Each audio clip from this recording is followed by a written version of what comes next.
সমাজের এত কেন অবক্ষয়, পিতা মাতা কেন লাঞ্ছিত হচ্ছে?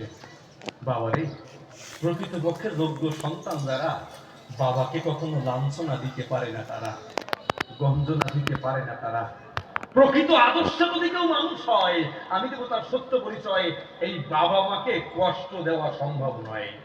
শাস্ত্রে বলছে, যদি যে ব্যক্তি পিতা মাতাকে ভাত না দেয়, রামচরিত মানুষে বলছে, জীবদ্দশায় যদি কোনো সন্তান পিতা মাতাকে ভাত না দেয়, মৃত্যুর পরে লক্ষ টাকা খরচ করে যা করে ওর কোনো কিছুতে কোনো লাভ নাই। যে সন্তান বাবাকে ভাত না দেয়, তার হাতের খাবার কখনো গোবিন্দ খায় না, ও খালি খালি। যে সন্তান বাবাকে ভক্তি করে না, মাকে পূজা দিতে পারে না, ওর এই মন্দিরে গিয়ে কালী পূজা দেওয়া, কৃষ্ণ পূজা দেওয়া, ওতে কোনো লাভ নাই। এই জন্য বলছে, পিতা স্বর্গ, পিতা ধর্ম, পিতা হি কর্মন্তব্য, পিতরি প্রীতিমাপন্নে, প্রিয়ন্তে সত্য দেবতা। আমার বাবার পরে সমস্ত দেবতা, আমার বাবার আগে কোনো দেবতা নাই, নাই, নাই। আমরা সেই বাবাকে চিনি না। আজকে অঙ্গদের কথা বলছে, তার বাবা মৃত্যু সজ্জায়। প্রভু, প্রভু গো, আমি চলে যাচ্ছি, আমার কোনো আপত্তি নাই, তবে তুমি আমার কথা লবে?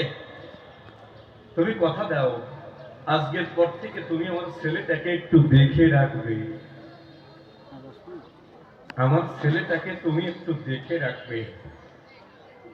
বালি যখন চোখের জল ছেড়ে দিয়েছে, আমার প্রভু রামচন্দ্র ডাক দিয়ে বলছে, তাই?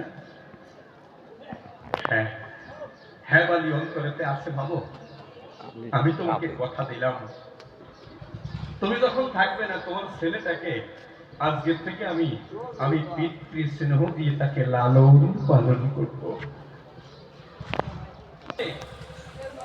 ছেলেটাকে কোলে তুলে বুকে জড়িয়ে ধরে গোবিন্দের কাছে প্রার্থনা করছে, মাথায় হাত দিয়ে বলছে, আমি চলে যাচ্ছি বাবা, তোরা থাক, ভগবান তোদের।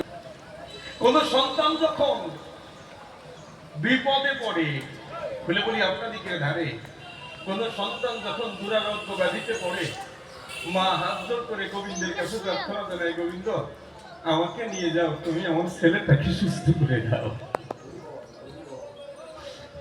বাবা ডাক দিয়ে বলে, ঠাকুর তুমি আমার কথা নাও, আমাকে তুমি নিয়ে যাও, বিনিময়ে তুমি আমার ছেলেটাকে তুমি ভালো করে দাও।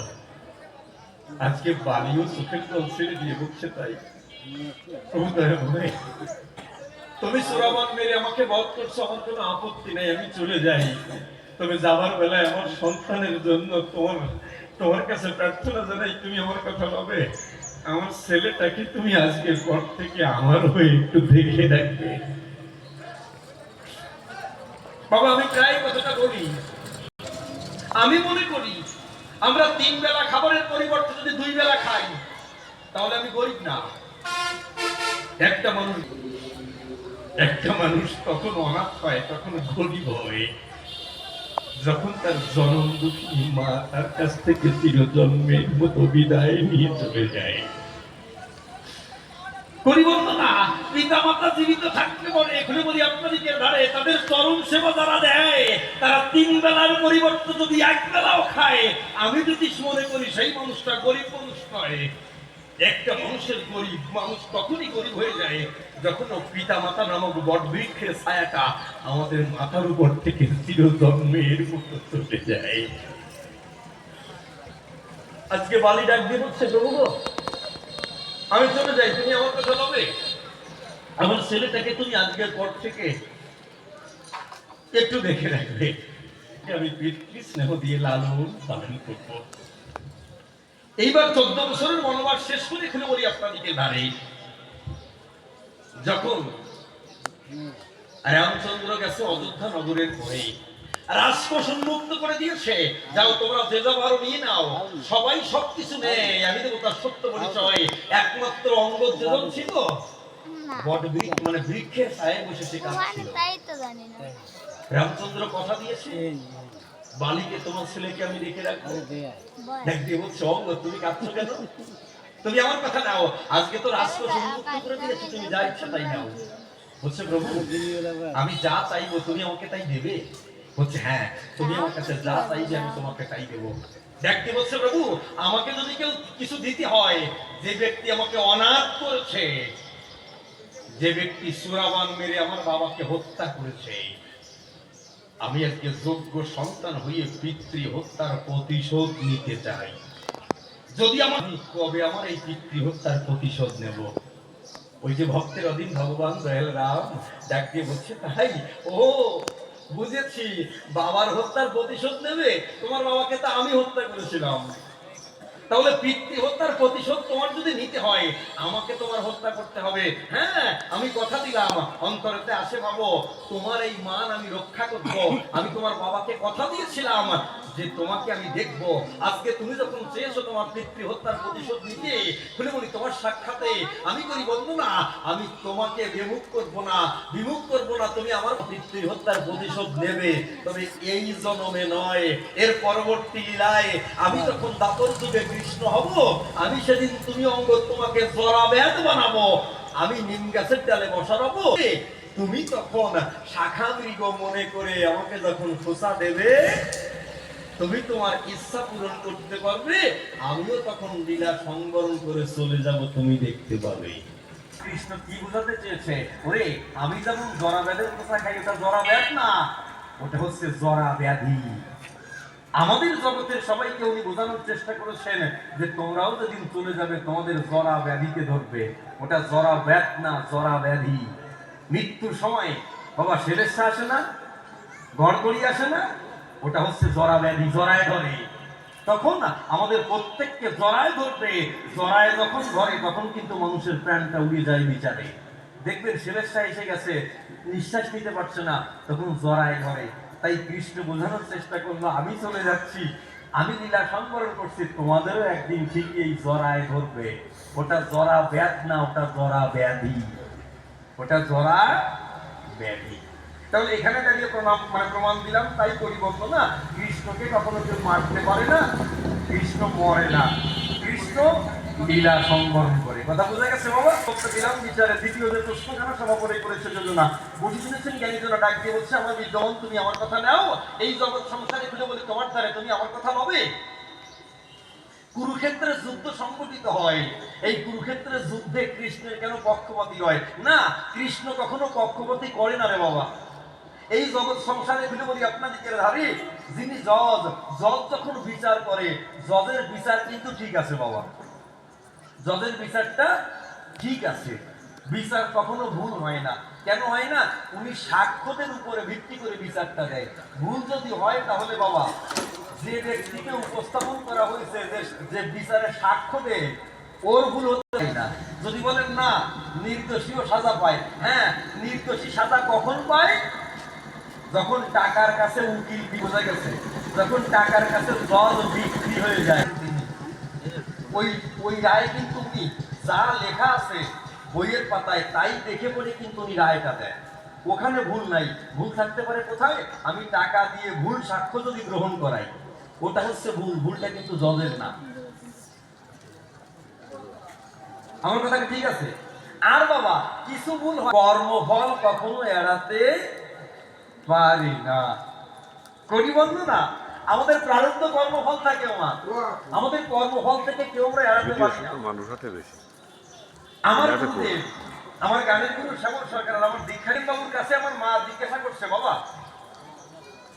আমি যখন তোমার ওই ঘরে যাওয়া থেকে এই পর্যন্ত আমি দেখি নাই যে তোমার মনি কোনো অন্যায় কর্ম করছে, আমিও কোনো অন্যায় কর্ম করি না, রোগ কেন?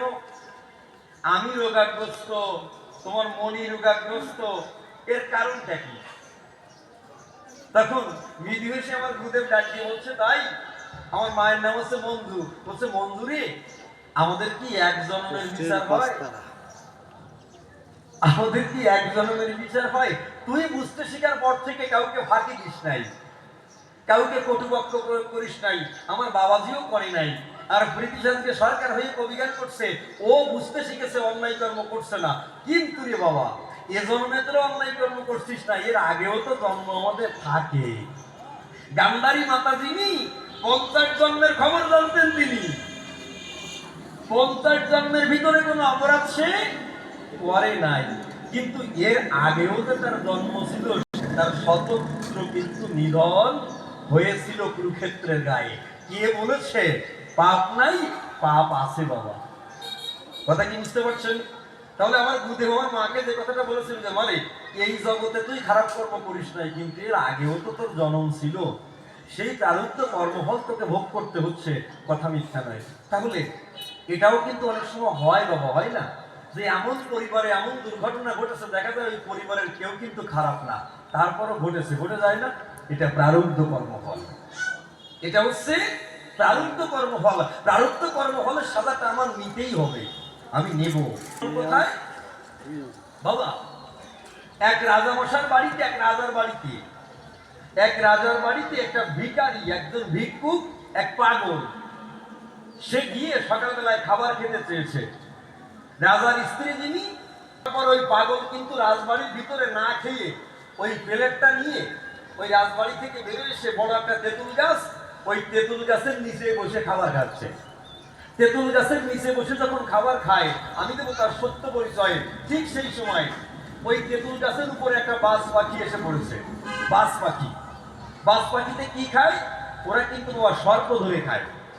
তো ওই বাজ পাখিটা যখন তেঁতুল গাছের পরে পড়েছে, ও একটা বড় কাল কেউটো সাপ ধরে এনেছে। এনে যখন ওই তেঁতুল গাছের ডালে বসে ওই কেউটো সাপ যখন ঠোকর দেয়, দেওয়ার সঙ্গে সঙ্গে কেউটো সাপ কিন্তু বিষ ছেড়ে দিয়েছে। যখন বিষটা ছেড়ে দিয়েছে, ওই বিষটা পড়বে পর নিচে বসে ওই পাগল খাবার খায়, ওই পাগলের প্লেটের পরে পড়েছে। যখন পাগলের প্লেটের পরে পড়েছে, পাগল তো আর বুঝি নাই, ও তো খাবারটা খেয়েছে, খাবার খাবার একটু তার গাল দিয়ে যখন গেঁজা বের হচ্ছে, যখন তাকে বিষ অর্থাৎ বিষ খেয়ে মৃত্যুবরণ করেছে। খাবারটা পরীক্ষা করা হলো, দেখা যায় যে খাবারের ভিতরে কেউটো সাপের বিষ, পয়জন রয়েছে। এই খাবারটা কার বাড়ি থেকে দিয়েছে? রাজবাড়ি থেকে দিয়েছে। কে দিয়েছে? রাজার স্ত্রী দিয়েছে। রাজার স্ত্রীকে কিন্তু ধরে নিয়ে গেল। যখন ধরে নিয়ে যায়, সমস্ত পোস্টমর্টম রিপোর্ট, সমস্ত রিপোর্ট কিন্তু রানীর বিরুদ্ধে চলে যায়।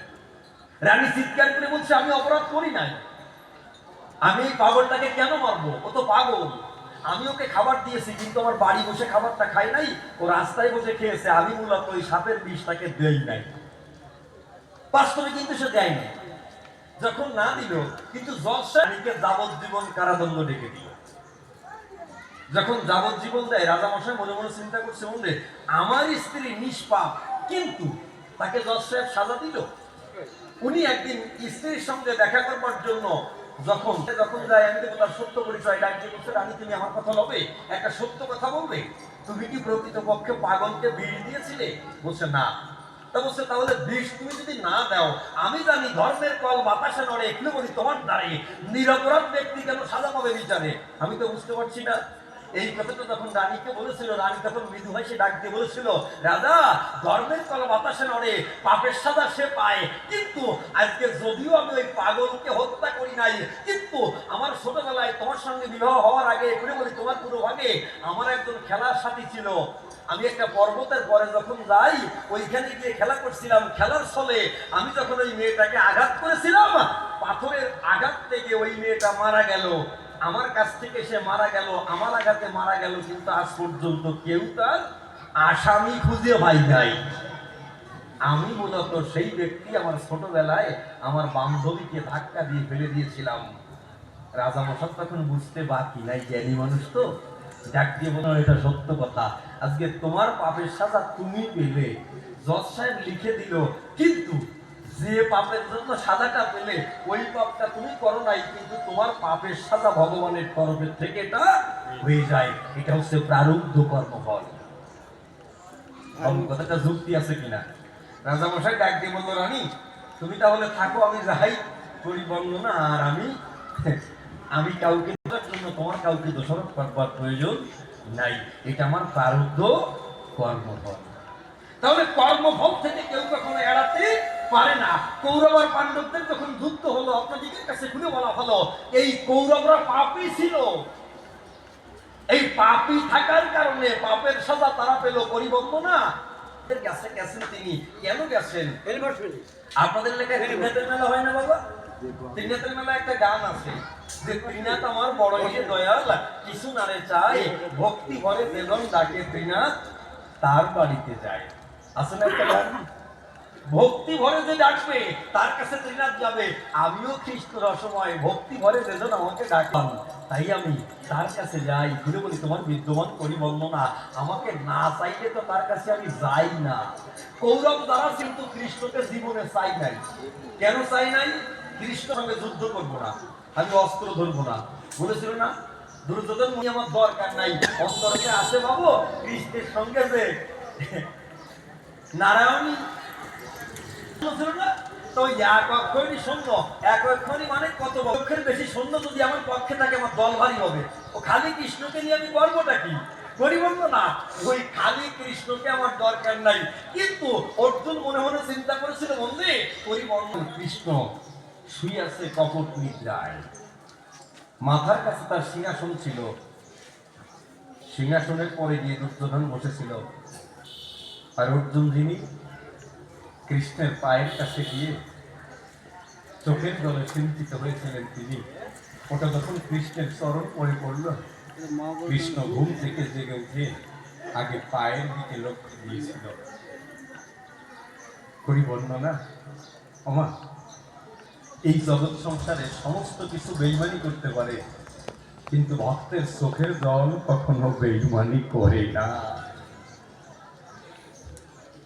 বাবারে, এই জগতে আমার বাবা আমার সঙ্গে খারাপ আচরণ করতে পারে, করে না? ছোট শিশু সন্তান রেখে মাকে, তাহলে বাবাও সন্তানের সঙ্গে বেইমানি করতে পারে। মা ছোট্ট সন্তান বুকের দুধ যে সন্তান খায়, যে সন্তান কেবল জন্মগ্রহণ করেছে তাকে ডাস্টবিনে ফেলে দেয়, আসলে এমন মা সদ্য যত সন্তানকে ফেলে দিয়েছে। কয়েকদিন আগে দেখলাম একটা নবজাতক সন্তানকে ডাস্টবিনে ফেলে দিয়েছে, ওই ময়লা ফেলার জায়গায় ফেলে দিয়েছে, এনে পাহারা দিচ্ছে পরিপূর্ণ না যে সন্তানটাকে কোন মা রেখে গেছে সে মা রক্ষা করছে কিনা। যত সময় ওখানে কোনো মানুষ আসে নাই, অন্য কুকুরের হাত থেকে ওই কুকুরটা বাচ্চাটাকে বাঁচায়। ফেসবুকে দেখবেন কুকুরটা চতুর্দিক দিয়ে ঘুরছে আর মনে মনে চিন্তা করছে বন্ধু যদি কোনো মা এই রাস্তা দিয়ে যায় উত্তরতে আসে বাবু এই সন্তানটাকে ওই মায়ের কাছে তুলে দেব। রাস্তার পাশ দিয়ে পথচারী কোনো ব্যক্তি যখন যায় তাকে যখন দেখতে পেল কুকুরটা দৌড়ে গিয়ে তাকে দেখে ওই সন্তানটা যখন দেখালো সে তখন সন্তানটাকে বুকে তুলে দিল, তার নিজের মতো করে ঘেউ ঘেউ করে শব্দ করে চোখের জল ছেড়ে দিয়ে বিচারে। তাহলে পরিবর্তন না, এই জগতে মা তার সন্তানের সঙ্গে বেইমানি করে না? করে বাবা। ভাই ভাইয়ের সঙ্গে বেইমানি করতে পারে, ভাই ভাইয়ের সম্পর্ক, নিজের স্ত্রী তার স্বামীর সঙ্গে বেইমানি করতে পারে, স্বামী তার স্ত্রীর সঙ্গে বেইমানি করতে পারে, কিন্তু পরিবর্ণনা এই জগতে যদি দুটা নামের জল দিয়ে কেউ ভগবানকে ডাকে, ভগবান কোনদিন তাকে দূরে সরিয়ে রাখে না। এই জগতের সমস্ত কিছু বিভলে যেতে পারে, কিন্তু পরিবর্তনা দুটা নয়নের জল যদি কেউ গোবিন্দের চরণে দিতে পারে, ওই চোখের জল কখনো বেইমানি করে না। কালকে এখানে পূজা হয়েছে, কত আয়োজন হয়েছে, চাল কলা নৈবেদ্য কত কিছু আপনারা খেতে দিয়েছেন, ওর কোনো কিছু আমার মা গ্রহণ করে না। আমার মা কি গ্রহণ করে জানেন? রাতে ওইখানে এসে যখন দুপুরটা নয়নের জল ছেড়ে দিয়ে বলেছে নোমা মাগো তুমি আমার কথা নেবো, তোমাকে দেওয়ার মতো কিছু নাই, আসলে দুপুরটা নয়নের জল ভেবে দিলাম, তুমি আমার কথা দিও। এই নয়নের জলের দিদিটা নয়নের জলটা দিতে পেরেছেন, ওটাই কিন্তু একমাত্র আমার মা গ্রহণ করেছেন। পরিবর্তনা ও সাইকলা নৈবেদ্য কোনো কিছু আমার ভগবান গ্রহণ করে না, কিছু চায় না। তাহলে অর্জুন যখন পায়ের কাছে পড়ে আছে ঘুরে বলি অর্ধানিকের কাছে, আজকে অর্জুন যখন চোখের জলে চিন্তিত হয়, আমার কৃষ্ণ রসময় ঘুম থেকে উঠে দেখতে পায় অর্জুন পায়ের কাছে বসে আছে, তখন অর্জুনের পক্ষে কিন্তু কৃষ্ণ যায়। দুর্যোধন আমি যাই, এই জগতে যে আমাকে না ডাকে আমি তাদের কাছে জীবনে কোনোদিন যাই না। বৃন্দাবন লীলা এই কথাটার পরে আমি ধুয়ে দেবো, একটা ইসলামিক গান গাবো, মিয়া ভাড়ায় আসবো। বাবাজি, এই জগতের পরে খুলে বলি আপনাদেরকে, যারা বৃন্দাবন দিলার পরে কিন্তু কোনো মিলা নাই। বৃন্দাবন দিলা এই কথা বলে কান ধরে টান দিয়ে কৃষ্ণ চোখের জল ছেড়ে দিয়ে বলছে, মা মাগো, এই জগতে যে আমাকে ডাকে আমি কোনদিন খাই না। বলছে না তুই খাস, তোকে চোর বলে। বলছে হ্যাঁ আমাকে চোর বলে। আমি মেনে নিলাম আমি চোর। আমি কি চোর? আমি যে ভক্তের মন চোর।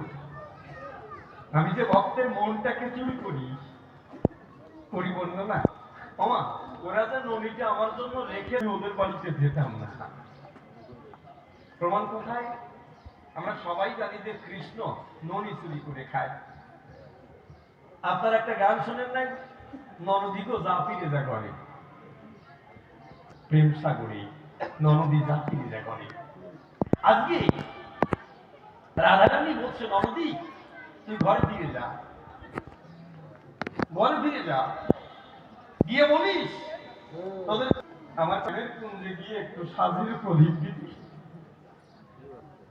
সন্ধ্যাবেলা ওই ঘরটাকে একটু প্রদীপ দিবি, স্বামীর কুঞ্জে গিয়ে একটু সাজের প্রদীপ দিবি। এই কথা যখন বলে রাধারানী কাঁদছে, তখন ননদিনী কুটিলা ডাক দিয়ে বলছে, বৌদি জনম ভরে তুই আমাকে দোষারোপ করিস, আমার মাকে দোষারোপ করিস, আমার ভাই আয়ানকে দোষারোপ, আমরাও কৃষ্ণকে ভালোবাসি, সবাই আমাদের উপর।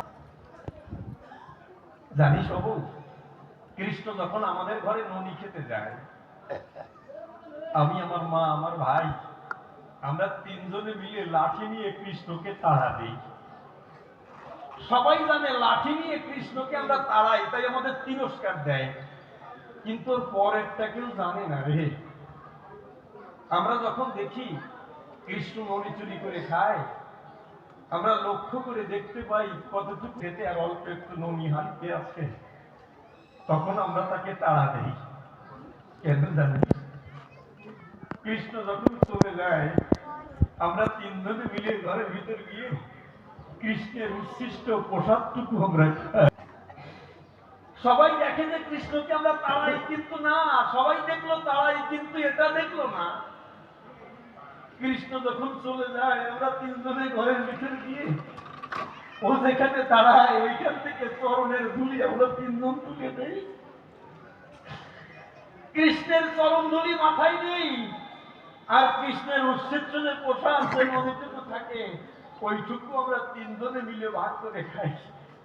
বৌরি, আজকে তুইও আমাদের বলছিস আমরা কৃষ্ণকে ভালোবাসি না? তা শোন অমল, আজকে যদি কৃষ্ণ প্রেমে বাধা না থাকে, তোকে যদি বাধা না দিতাম পরিবর্তনা, তোরা কৃষ্ণের প্রেমটা গাঢ় থেকে প্রগাঢ় হতো না।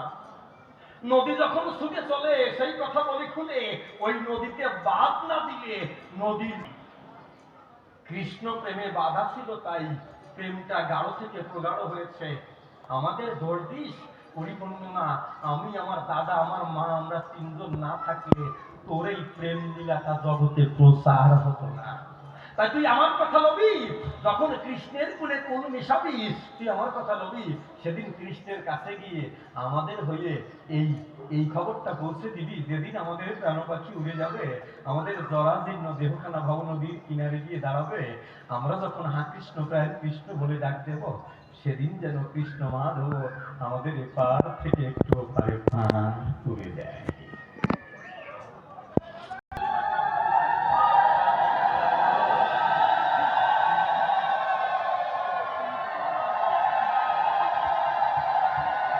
তাহলে পরিবর্তনা তোমার ধারে স্পষ্ট প্রমাণ পাওয়া যায় বিচারে, কৃষ্ণ পক্ষপাতী করে না, কৃষ্ণ কর্মের ফলদাতা হয়ে বিচার করেছে। অর্জুন কৃষ্ণকে চেয়েছিল, ভক্তির করে তাকে বেঁধেছে, কিন্তু কৌরবরা যারা ছিল ওরা অনাচারী ছিল, পাপাচারী ছিল, জীবনে কৃষ্ণকে তারা চায় নাই। এই জন্য কৃষ্ণ জীবনে কোনোদিন তাদের কাছে যেতে পারে নাই।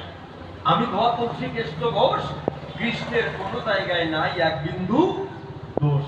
কৃষ্ণের কোনো পক্ষপাতী নাই। সাপে ব্যাং ধরেছে, ব্যাংটা খেতে পারছে না, গিলতে পারছে না, তাই বলছে আহারণ জনার্দন, হে কৃষ্ণ তুমি আহার যোগাও। ব্যাংকটা বলছে বিপদে মধুসূদন, আমি বিপদে পড়েছি, মধুসূদন আমাকে রক্ষা করো। কৃষ্ণ ডাক দিয়ে বলছে তাই ও ব্যাং, তুমি মরিছো যখন মরার মতো মরো, আর সাপটাকে বলছে ধরিছো যখন ধরার মতো ধরো। তখন ব্যাংকটা হাতা কাটা ছেড়ে দিয়েছে, সাপ মনে মনে চিন্তা করতেছে আমার মনে হয় ধরার মতো ধরাই নাই, আমি হাতা ছাড়িয়ে মাথা ধরবো।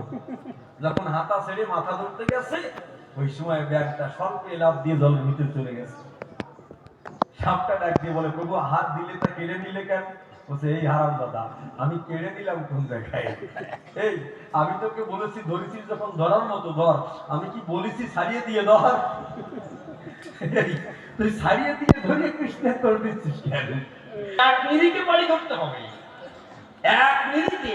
অশ্বিনী করতে তার গানের ভিতরে বললেন যদি যাবিও পার তোর শ্রীগুরু কান্ডারি হরি নামের তরি, হরি বলে তরি খোলো রে এবার যদি যাবিও পার।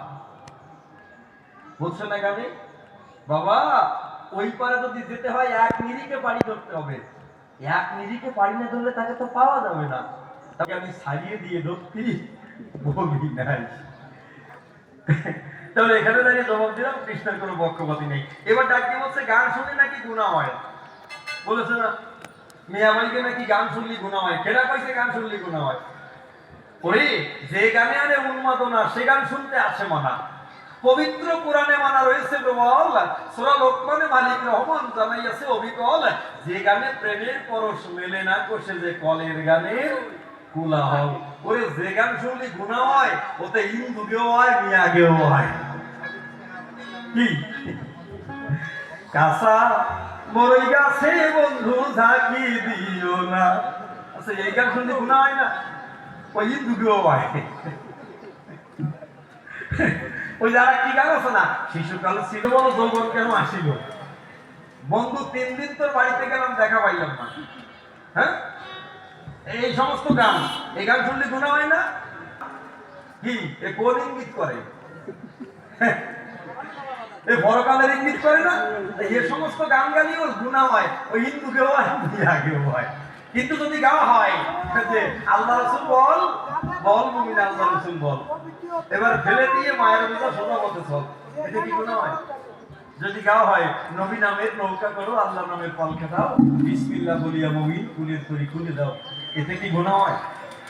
দেই আমি গাই দেই কোন জায়গায় গুনাহ হয়?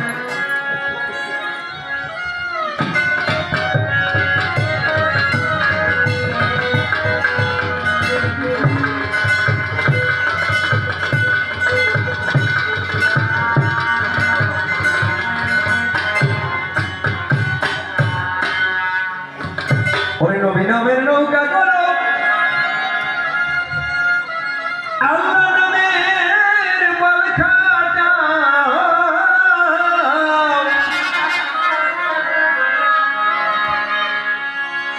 বিসমিল্লাহ বলিয়া মুমিন কুলের তরি খুলে দাও।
নবী নামের নৌকা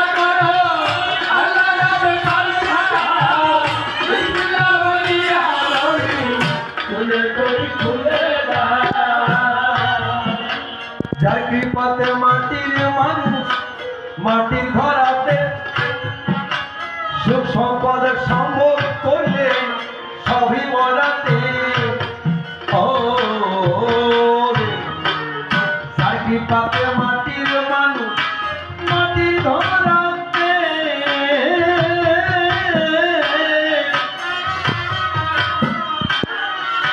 সুখ সম্পদের সম্ভব করলে সবই বলাতে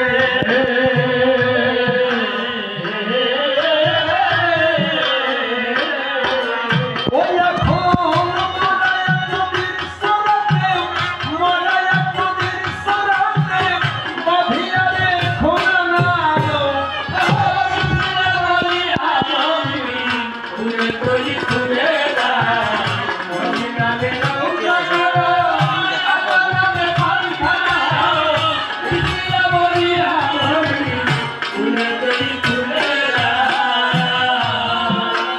কোথা ছিলে কোথা হতে এই দেশে এলে এসে এই দেশে সেই দেশের কথা সব ভুলে গেলে ও রে। কোথা ছিলে কোথা হতে এই দেশে এলে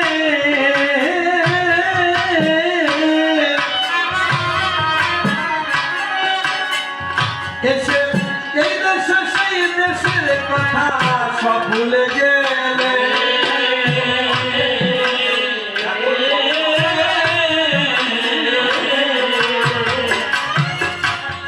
এমন দুর্লভ মানব জনম পেলে দুর্লভ মানব জনম পেলে তারে ফেলে কারে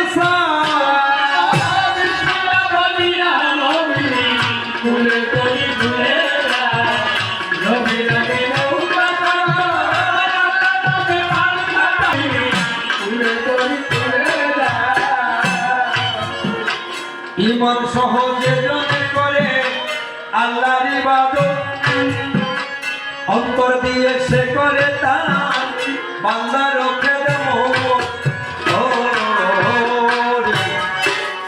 ইমান সহজে জনে করে আল্লাহর ইবাদত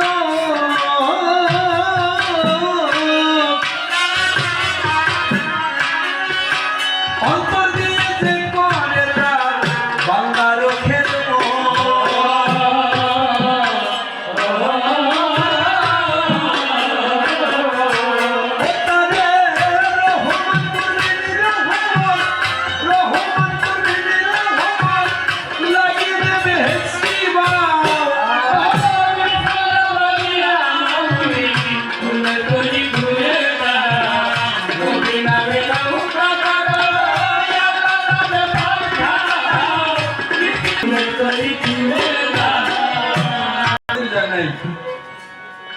বিজয় সরকারের এই গানটা গাইছি, এতে কি গুনাহ হচ্ছে নাকি?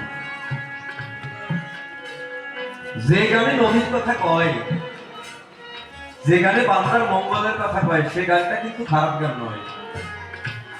এখানে বলছে ঈমান সহ যেজন করে আল্লাহর ইবাদত, অন্তর দিয়ে যে করে তার বান্দারও খেদমত।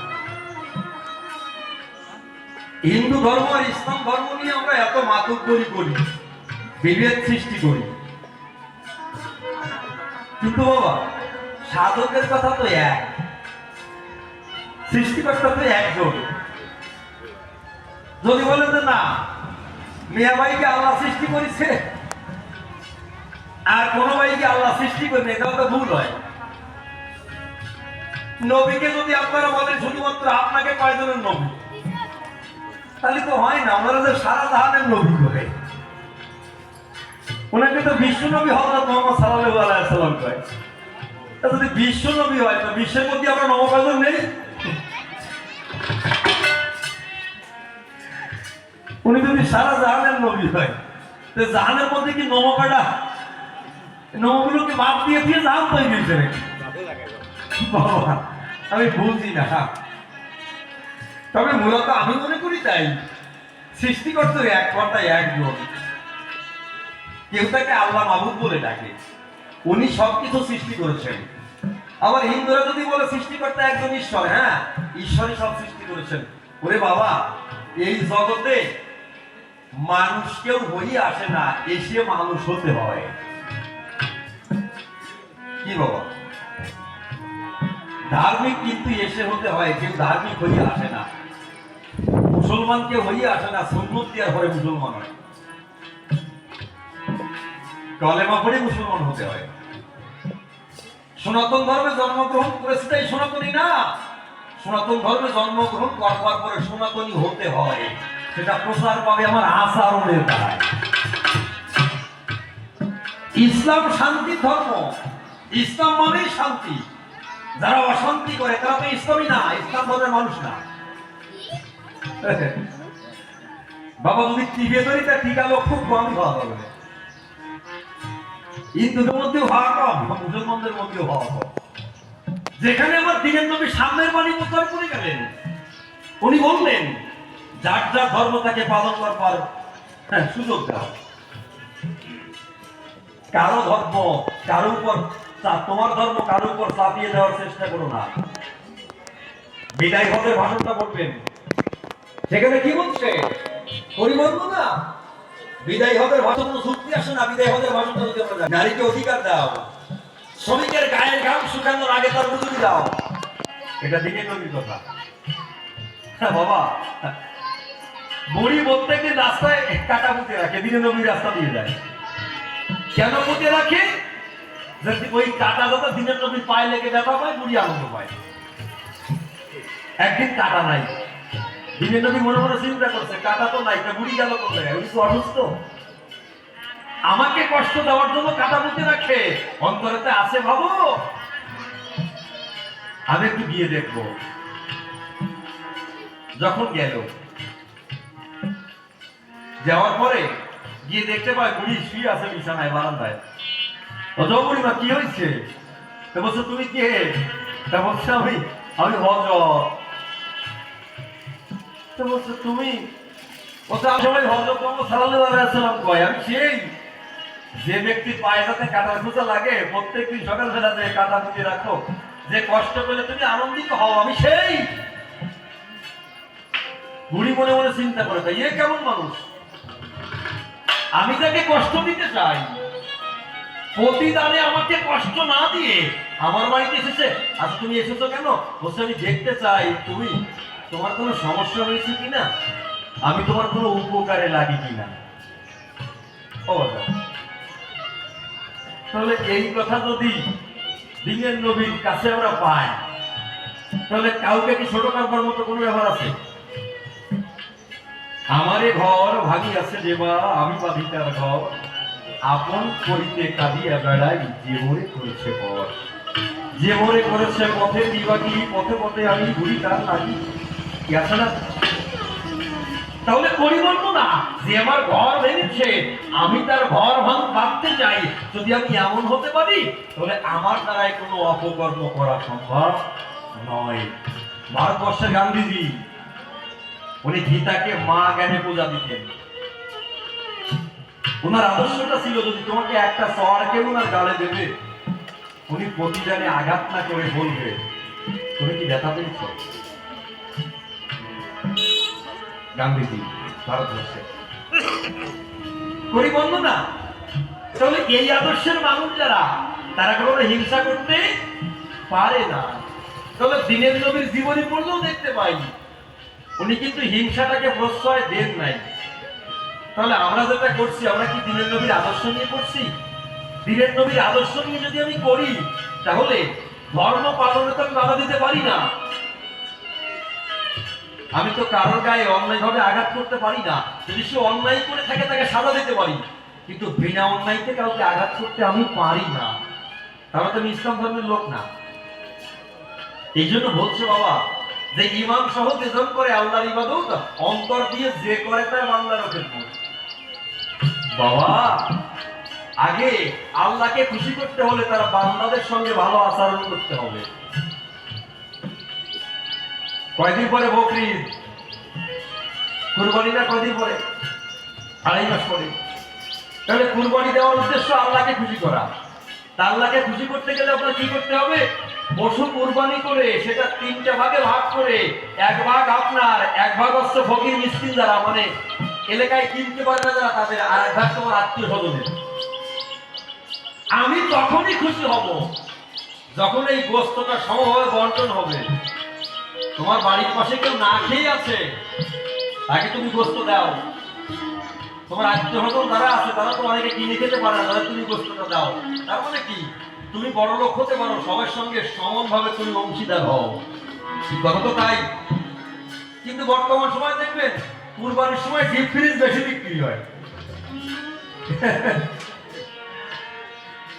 বাবা, কিন্তু কুরবানির যে আদর্শ, সেই আদর্শের জায়গায় ঠিক রেখে যদি আমরা চলতাম পরিবন্ধনা, তাহলে আমাদের সংসারে, আমাদের সমাজে এত বড় উঁচু নিচু ভেদক জ্ঞান থাকতো না। কথাটা ঠিক হচ্ছে কিনা? আমরা মন্দিরের সামনে বড় এক পাঠা কিনে বলি দিই, আর মনে মনে চিন্তা করি তাই পাঠা বলি দিছি, আমার মা কালী সন্তুষ্ট হয়ে গেছে, আমি বাড়ি যাই।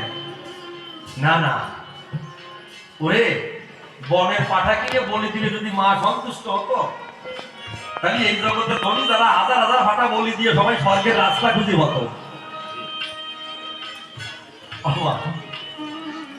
মাগো, আগে মানব ধর্মটা পালন করেন, মানুষকে ভালোবাসেন। বহুরূপে সম্মুখিত বাসারি কথা খুঁজিছে ঈশ্বর, জীবে প্রেম করে যেই জন সেই জন সেবিছে ঈশ্বর। তাহলে পরিবন্ধ না, ইসলাম ধর্ম হিন্দু ধর্ম মূলত আলাদা কোনো ব্যাপার না, সিস্টেম জায়গায় গেলে কিন্তু একই। ইমানের সহিত তার বদল সাধন করতে হবে, তার বান্দাদের ভালোবাসতে হবে, তবেই তো তিনি আপনাকে ভালোবাসবে। তাই এখানে বলছে, আর ঈমান সহজে জন করে আল্লাহর ইবাদত, অন্তর দিয়ে যে করে তার বান্দা রক্ষে দেব।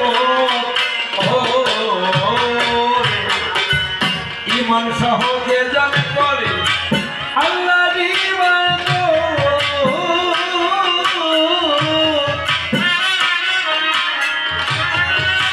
অন্তর দিয়ে যে করে তার বান্দা রক্ষে দেব।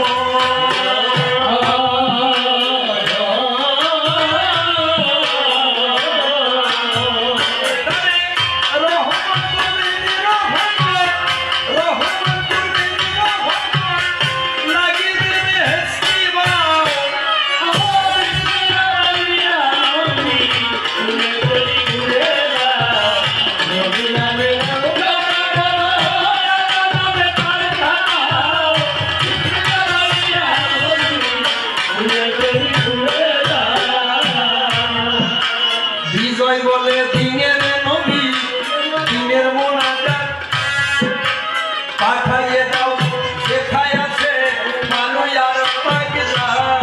ও বিজয় বলে দিনের নবী, দিনের মোনাজাত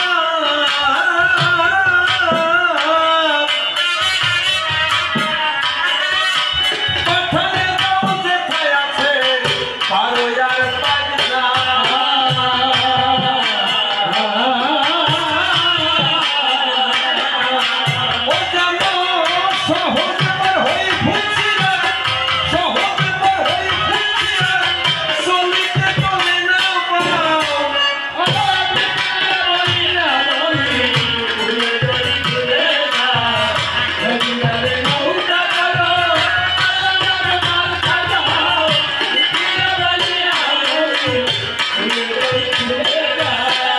কল্পনাতে কৃষ্ণ আমি এক অপসহায়, বিপক্ষেতে আছে আমার নারদ গুণী হয়। নারদ শ্রীকৃষ্ণের সঙ্গে বসে আলোচনা, আপনারা তাই বসে বসে শুনছেন ভক্ত জনা। কিছু তত্ত্ব জানবার পরে প্রশ্ন করল দান, বসে বসে শুনছেন জানি যত শ্রোতাগণ, সেজন জানি আমার কাছে ডাক দিয়ে জানায়।